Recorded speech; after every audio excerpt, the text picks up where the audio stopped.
Hello everyone, I'm Walker. And I'm Braxton. And we're Twin Skiing Lifts and Rides. So today, we just want to share our thoughts about a few big ski areas we have visited before, but we didn't actually film footage at those areas. So if you're thinking we've never been to those places, bear with us. The proof of the pudding is there. Let's go to the Northeast, starting with Killington, Vermont. It is one of the biggest ski areas in the Northeast, which is why it is referred to as the Beast of the East.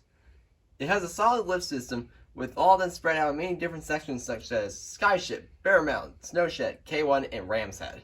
We actually went there twice in 2018, once in the spring and once during Christmas. Our second visit was because of one thing, Snowden 6 Express. It was our first modern bubble chair, and it was a great addition. Previously, we would just bypass the Snowden area because of the slow quad, but with the new lift, we got a total of 20 rides on it. Sky Peak is really good too. They added a tunnel over Snowshed crossover in 2018 to bring it back, and Skyburst is a banger. These actually aren't the latest new additions. 2 years ago, the K1 Lodge was remodeled, and the North Ridge Triple was replaced with the quad. The North Ridge area, I didn't really ski much, but I found it to be pretty fun. Superstar was also fun. It can get windy. I wouldn't say Snowshed is bad or anything. It's just not something you'll regularly ski, except to start your day. Ram's Head is the way to go. It's got the terrain park and all that stuff. So yeah, Killington's great. But let's go out west to the Rockies to visit a few ski areas we visited 2 seasons ago, starting with Big Sky, Montana. Big Sky has a solid lift system and has plans for expansion. Outside of a few real estate lifts, they built Ramcharger 8 and the most recent Swift Current 6. We're going up the hill. What? We're going up the hill. Yeah, we're going up the hill. Alright, we tried something new because it was a different kind of lift for us. But no, it does not crush all lifts, it just has extra gimmicks for marketing. That aside, Thunderwolf is a solid area, with Elk Park Ridge being my favorite trail. I also really enjoy Spanish Peaks too. That area is very underutilized in the quietest section of the resort. Shadowrun's also really solid, except that we got stuck on the lift for 10 minutes at one point.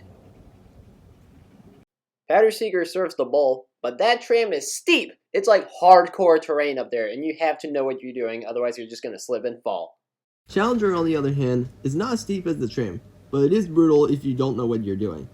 I like Moonlight Basin because it contains a mix of easy and advanced runs, much like Sunshine Peak at Steamboat. Big Sky overall is a fun ski area, but these next resorts will blow your mind. Say hello to Park City, Utah! One of the biggest ski resorts in North America. It was once 2 separate ski areas with just Park City and the canyons, but Vail Resorts merged them together in 2015 with the one and only Quicksilver Gondola. There is an angled mid-station at Pinecone Ridge, and both stages descend down to either Myers Camp or the Colony.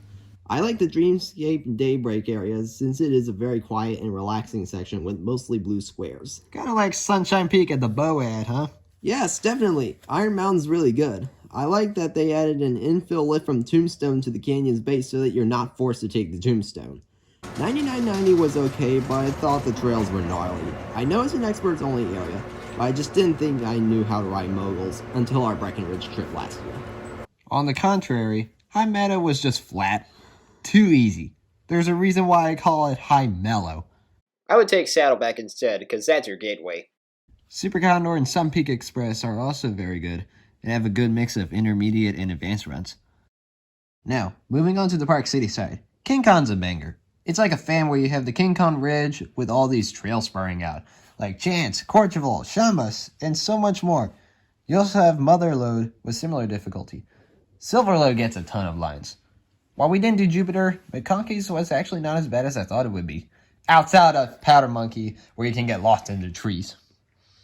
The base gives you 2 good options, Payday to Bonanza and Crescent to most of the resort, including Myers Camp.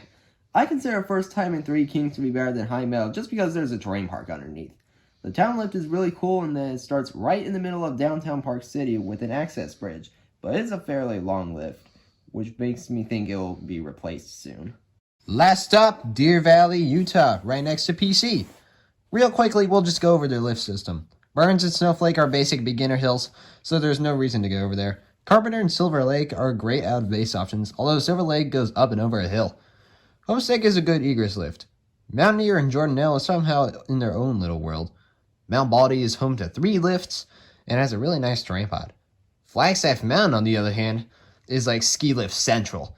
Empire Bowl is very lappable and is currently my favorite section of DB. I will admit that it was kind of hard to find the Lady Morgan area after traversing down the Empire Bowl. We kind of got lost in the trees until the lift showed up right in our faces. So yeah, that's it. We just wanted to share our experiences with the ski resorts we haven't filmed just so that y'all don't think we've never visited those ski areas. It wasn't super in-depth. What?